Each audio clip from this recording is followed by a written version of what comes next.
Semua sudah sarapan tadi? Sudah. Berarti tetap semangat semua ya? Sudah juga. Ya, Ibu mau absen dulu. Ada yang tidak hadir hari ini? Tidak. Terima kasih. Kita dalam keadaan sehat. Ya? Ya, untuk hari ini kita akan belajar tentang coding. Ya, tapi sebelum kita mulai belajar, kita berdoa dulu. Ayo anak-anak, siapa yang berdoa kita? Ya, kita berdoa.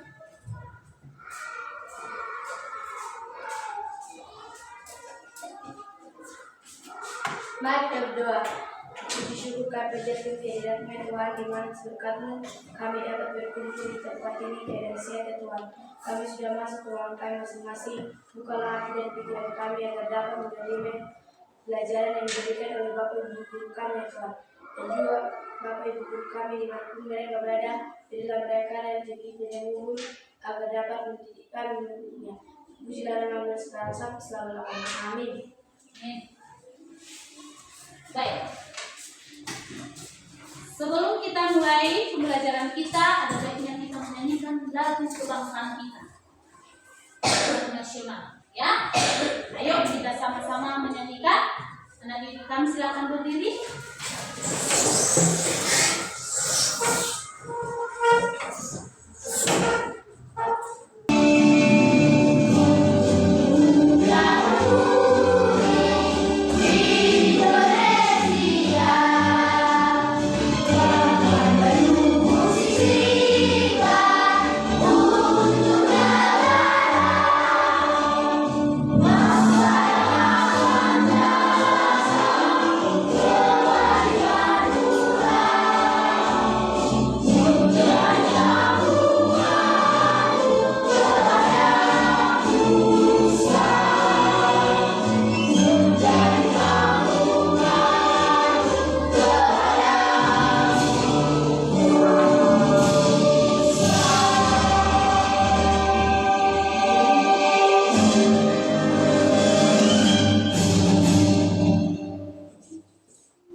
Untuk hari ini kita akan belajar tentang coding, yaitu coding dan kecerdasan artifisial berpikir komputasional. Semua belum membacanya? Coding dan berpikir komputasional. Coding dan atau kecerdasan artifisial berpikir komputasional. Bagaimana? Apa itu coding?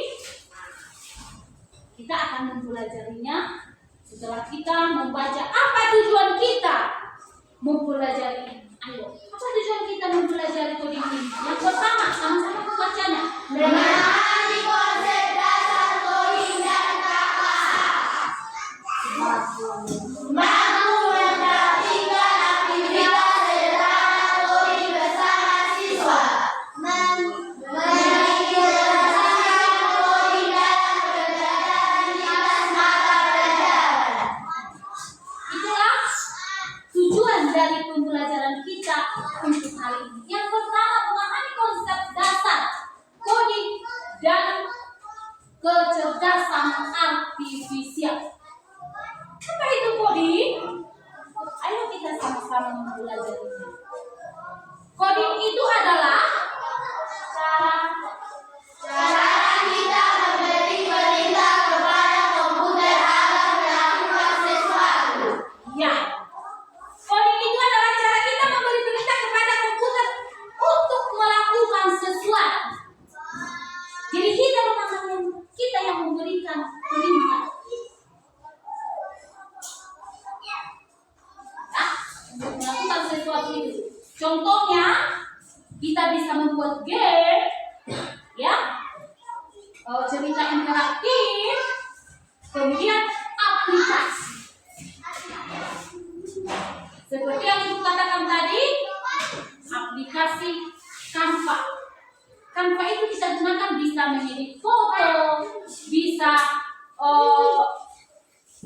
mengedit tulisan-tulisan dengan cantik, membuat pernak-perniknya, ya. Itu adalah pemanfaatan coding dalam pembelajaran sehari-hari. Seperti contohnya, pembelajaran coding itu dalam kehidupan sehari-hari. Coba kita saksikan dulu ini videonya. Ini adalah salah satu cara atau jenis coding yang digunakan dalam kehidupan sehari-hari, yaitu Canva yang Ibu bilang tadi. Ya.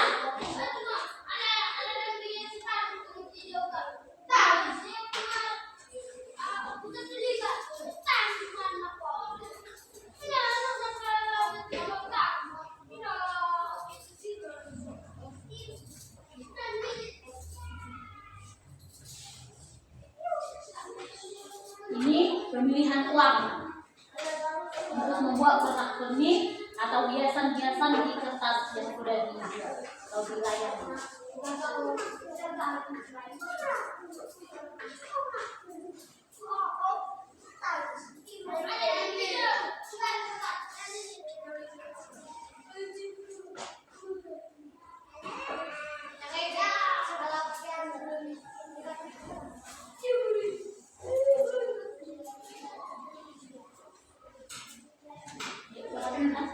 Bagaimana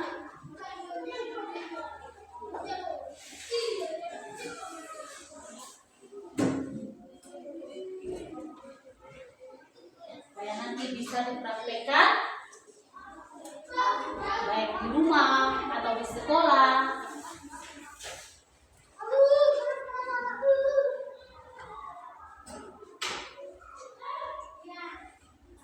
Contoh jagung, ada bunga, ya kan?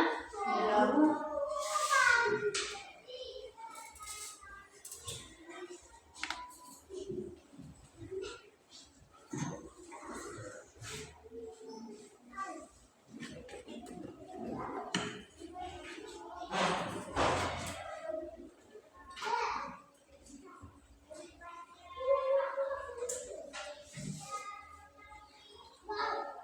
Bagaimana kira-kira?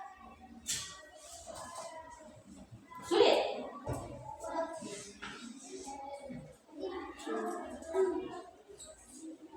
Kalian merasa bahwa itu pembelajarannya, wah bagaimana ini? Nah, memang kita berubah. Jika nanti kita sudah melakukannya, pasti kalian oh begini, ya.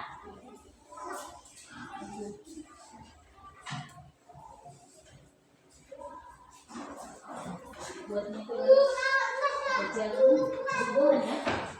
Ya, Bu. Bagaimana kira-kira? Anuska?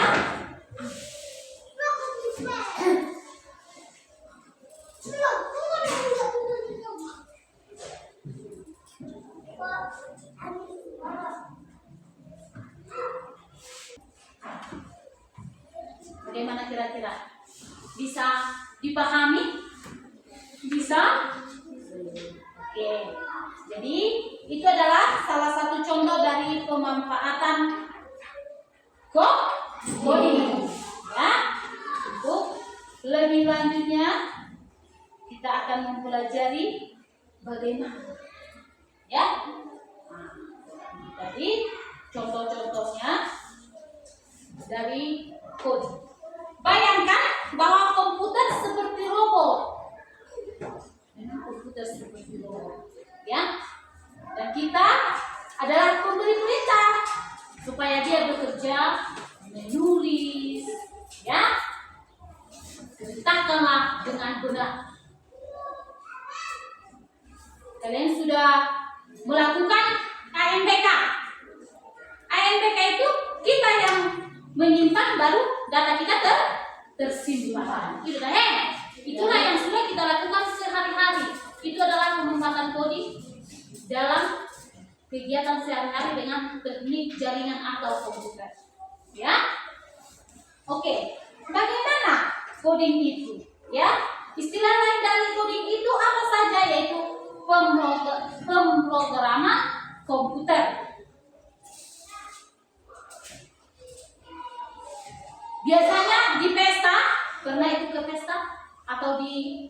waktu hari Natal ada di tengah jalan itu dibuat lampu kerlap-kerlip yang di situ ada tulisan-tulisan berjalan. Pernah dilihat? Pernah. Itu adalah salah satu pemanfaatan coding dalam kehidupan sehari-hari. Asal boy Magdalena. Ya, itu pemanfaatan coding dalam kehidupan sehari-hari. Jadi kita yang memberi, manusia yang memberi perintah, manusia yang membuat aplikasinya sehingga itu bisa terjadi. Itulah yang dikatakan dengan coding. Ya. Mengapa kita belajar coding? Untuk apa kita belajar coding? Yang pertama itu adalah melatih cara berpikir kita logis dan teratur. Kita harus berpikir logis dan teratur, mana yang baik, mana yang buruk. Ya. Yang kedua, membuat kita lebih kreatif. Misalnya mendesain, seperti tadi yang disampaikan itu adalah mendesain. Ya, kita desain gambar menjadi lebih menarik. Kemudian bisa membuat game, animasi dan cerita interaktif.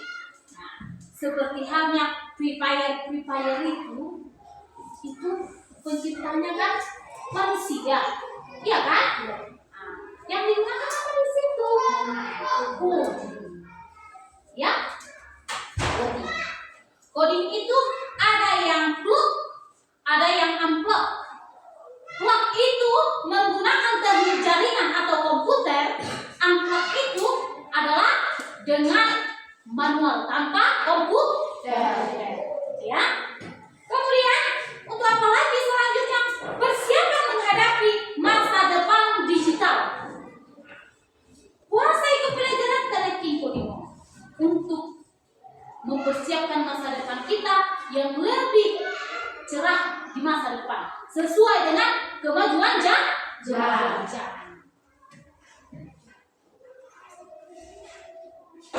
Kita jangan tertinggal, kita harus mengikuti zaman.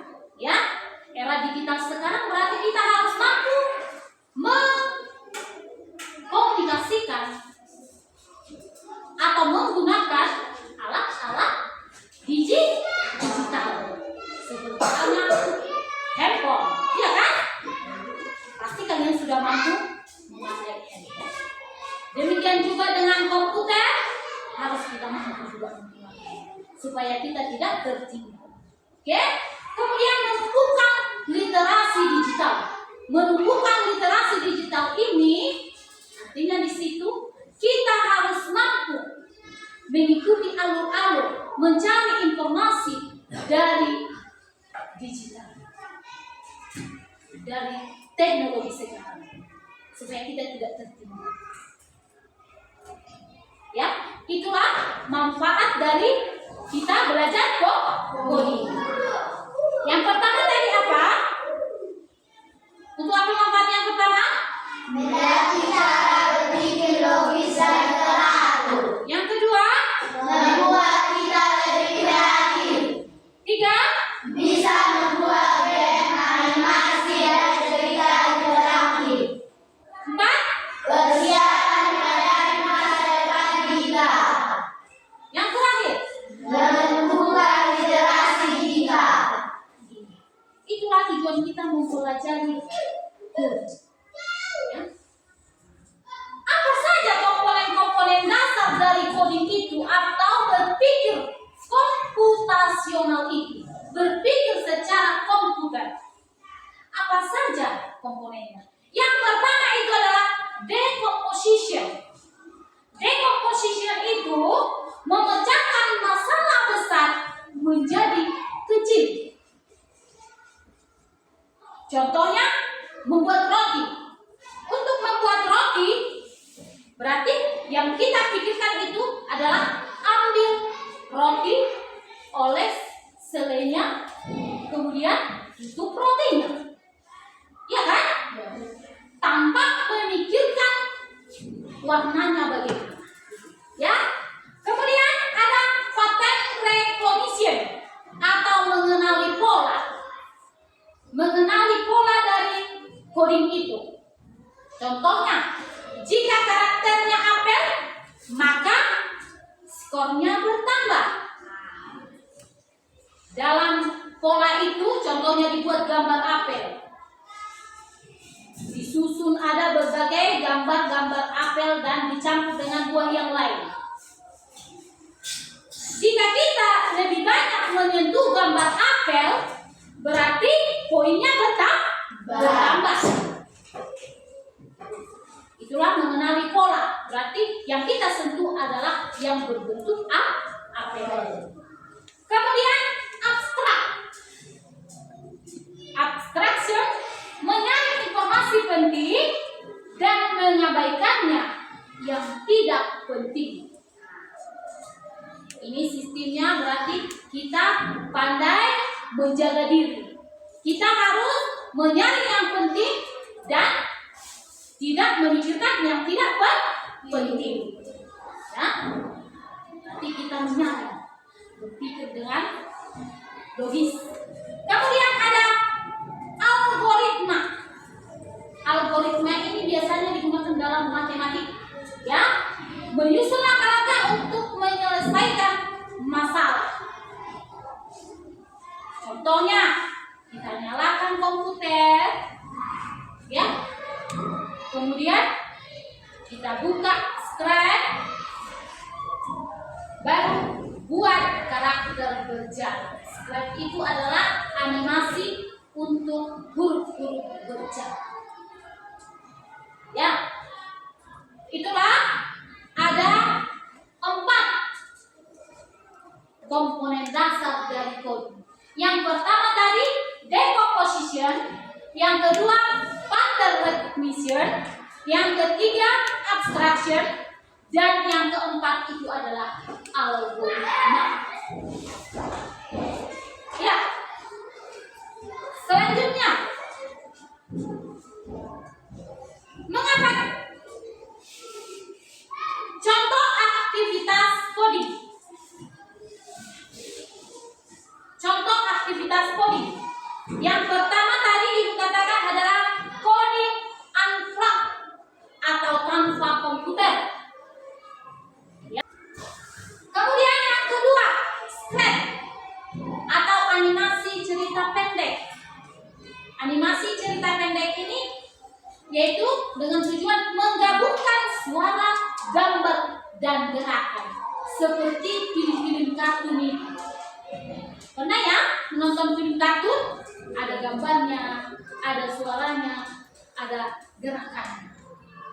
Kemudian jenis yang ketiga yaitu coding matematika. Coding matematika itu apa contohnya? Yaitu membuat kalkulator sederhana. Membuat kalkulator sederhana, yaitu menyusun logika perhitungan dasar. Ini contohnya, dulu ibu pernah untuk mengajarkan perkalian, ibu buat kotak-kotak. Ya, ibu isi di sebelah kiri 1 sampai 10, di atas sebelah kanan buat 1 sampai 10. Pernah? Pernah ya? Itu adalah salah satu pemanfaatan algoritma dalam matematika. Itu dikatakan coding, logik atau spread. Fungsinya bagaimana itu? Untuk input angka, pilih operasi, kemudian menampilkan hasil. Itulah kegunaan dari coding matematika. Ya. Kemudian yang selanjutnya, apa itu KKA? Apa itu KKA? Ayo semua membaca dulu.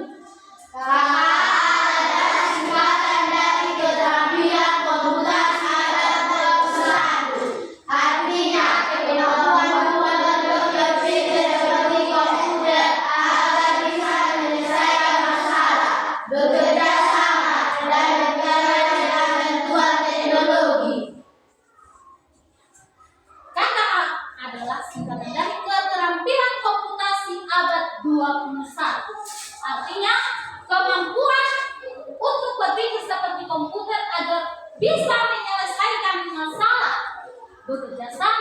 dan berkarya dengan bantuan teknologi. Ya. Manfaat dari KKA itu kita bisa berpikir lebih cerdas, ya, menggunakan teknologi dengan baik dan bekerja sama dan membuat karya hebat. Jadi sesudah nanti kita mempelajari coding ini, kalian akan lebih kreatif dalam menciptakan hal-hal baru. Contohnya entah mendesain gambar, ya, dengan plat, kemudian membuat teka-teki, itu unplat, ya. Jadi kami harapkan nanti anak-anak kami bisa demikian. Terus kalau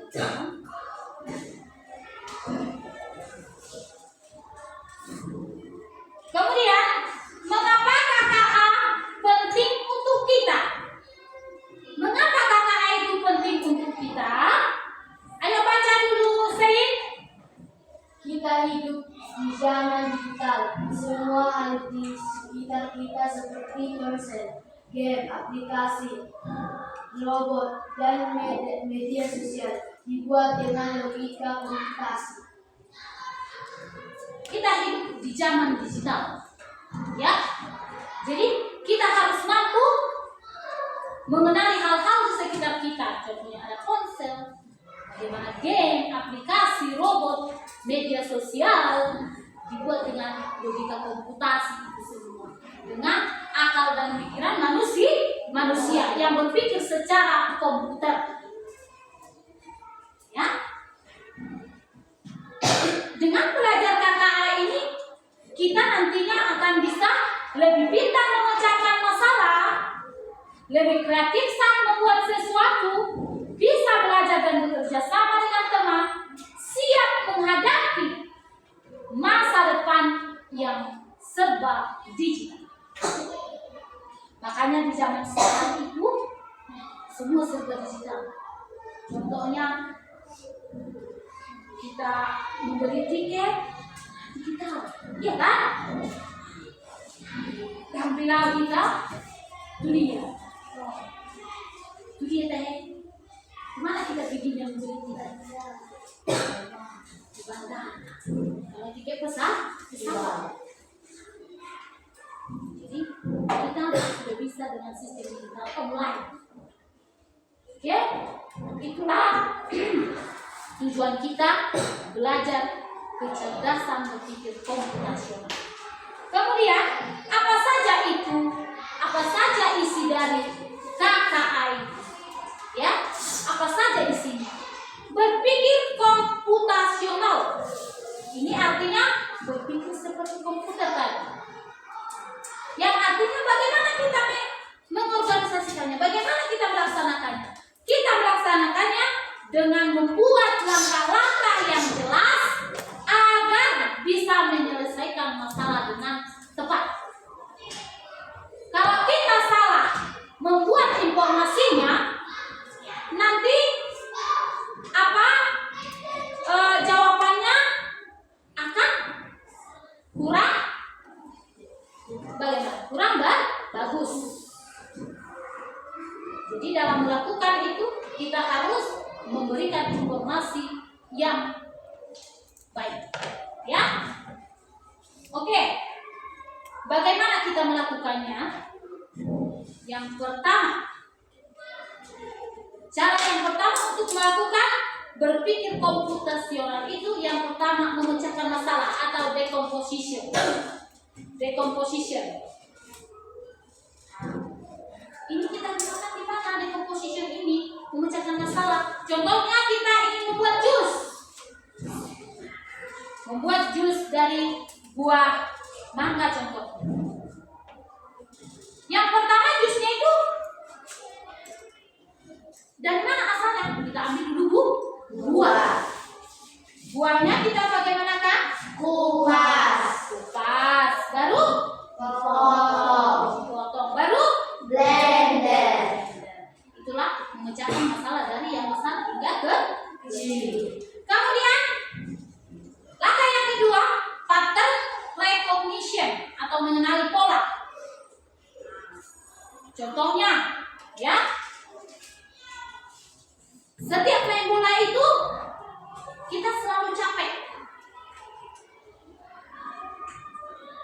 Setiap bermain bola kita selalu capek. Berarti bermain bola itu bagaimana? Capek. Itu mengenali pola. Ya. Kemudian yang ketiga itu abstraction. Fokus pada hal penting. Contohnya bagaimana? Membuat roti. Saat kita membuat roti, kita fokus aja pada bahan dan cara membuatnya. Jangan kita pikirkan warna piringnya. Itu yang dikatakan dengan fokus pada hal penting atau abstraction. Yang keempat, algoritma, yaitu menyusun langkah. Ya, menyusun langkah. Contohnya dalam proses belajar atau ujian AMBK, yang pertama kita harus hidupkan dulu komputernya. Sesudah kita hidupkan komputer, baru kita masuk ke aplikasi yang sudah disediakan. Kemudian setelah itu baru kita kerjakan apa yang harus kita kerjakan. Contohnya ujian atau mengetik. Itulah yang dikatakan dengan algoritma. Jadi itulah tadi 4 langkah berpikir komputasional. Yang pertama tadi apa? Decomposition. Yang kedua? Recognition. Ya. Yang ketiga? Yang keempat?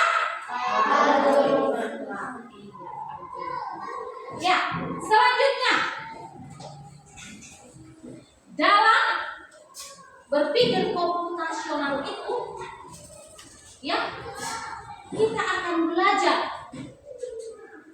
bekerja sama, berbagi ide dengan teman, baik di kelas maupun melalui online atau komputer.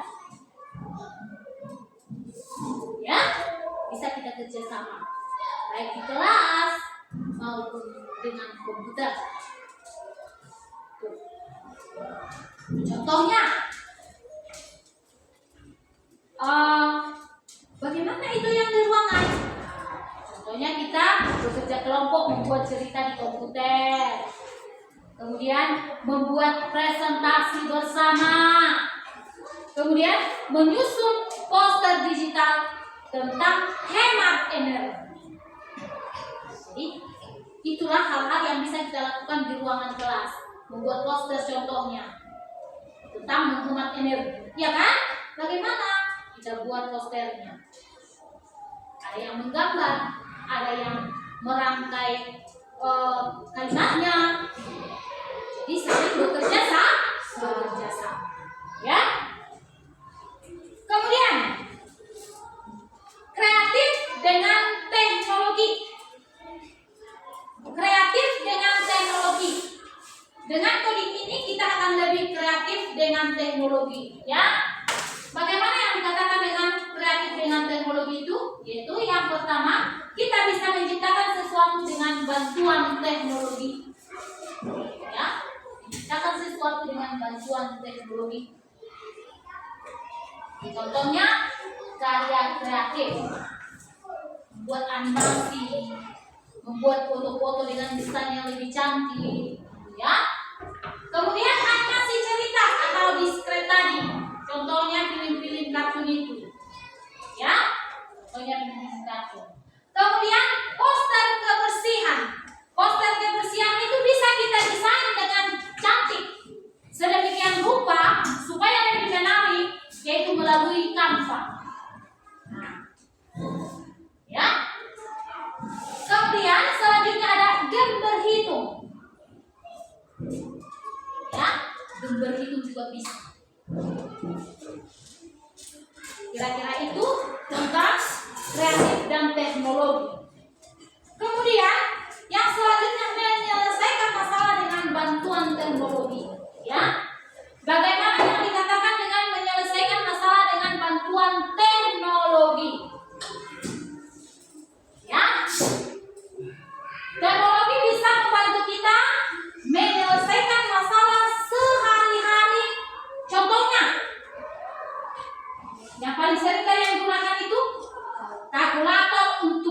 menghitung cepat dalam mengerjakan pekerjaan rumah matematika.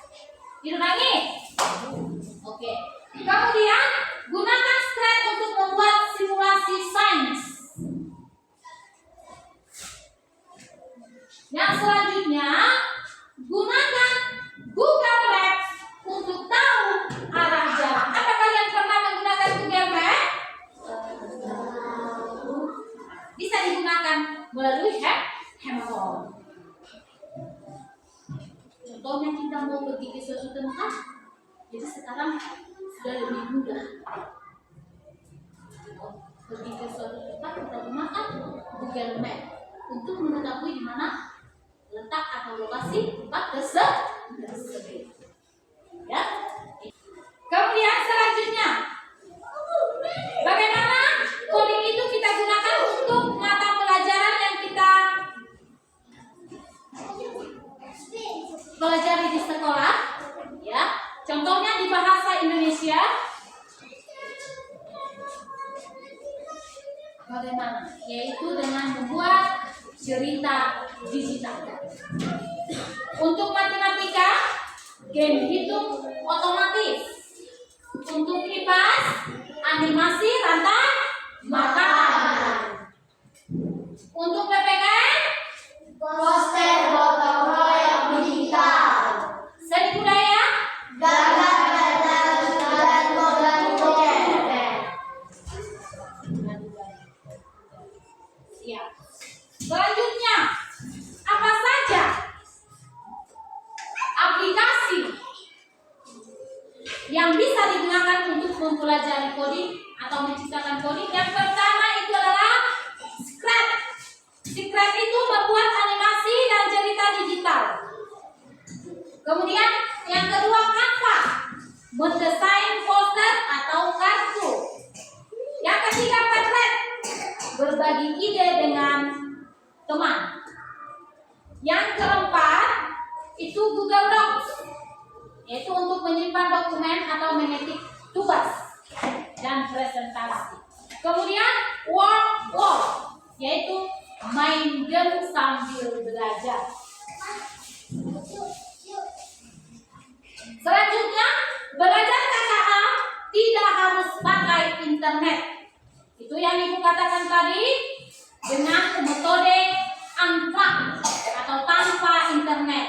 Yaitu contohnya dengan belajar seperti robot. Itu ya. Kemudian diskusi kelompok dan menggambar alur cerita. Itu adalah contoh dari pemanfaatan KKA tanpa internet. Ya, KKA itu membantu kita dalam apa? Lebih pintar. Lebih pintar. Kemudian Lebih kreatif. lebih kreatif. Kemudian Siap menghadapi masalah. ada tiga. Lebih pintar, lebih kreatif, dan siap menghadapi masa depan. Dengan mahir IT, berarti kita siap menghadapi era digital. Ya. Maka dengan belajar KKA itu kita bisa belajar bekerja sama dan menciptakan karya yang luar biasa. Ya. Kira-kira demikian materi yang Ibu sampaikan untuk hari ini, yaitu tentang coding. Apa tadi arti coding itu? Coding adalah yang memberi perintah kepada komputer agar melakukan sesuatu. Cara kita memberikan perintah kepada komputer agar melakukan sesuatu. Coding itu tadi dapat kita lakukan dengan teknik komputer dan tanpa komputer. Ya, apa saja hal-hal dasar yang harus kita pelajari untuk melakukannya? Yaitu ada decomposition, pattern recognition,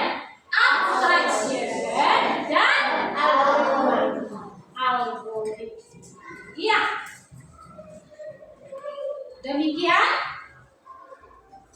materi kita untuk hari ini.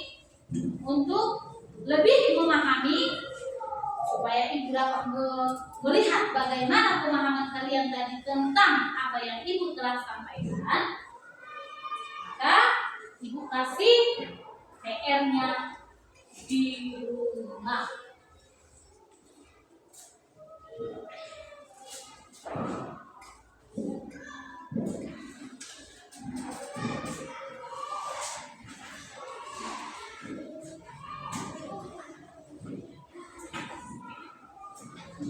Perhatikan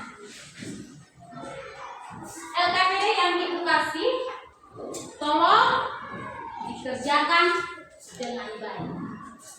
Ya? Bisa anak-anak? Bisa, Bu. Oke. Jadi sampai di sini materi kita untuk hari ini. Tolong tugasnya dikerjakan di rumah. Serahkan lagi sama Ibu. Ya? Itu adalah tentang coding.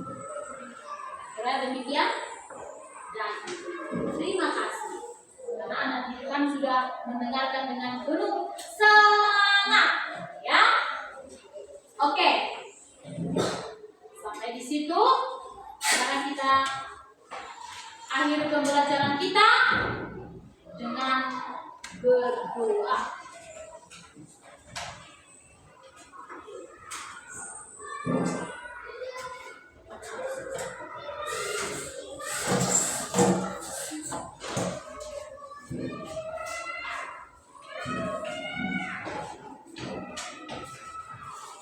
Mari kita berdoa. Terima kasih atas berkat kami selesai belajar Tuhan. Semoga kami dapat melakukan pelajaran yang telah diberikan oleh guru kami Tuhan. Terima kasih. Terima kasih.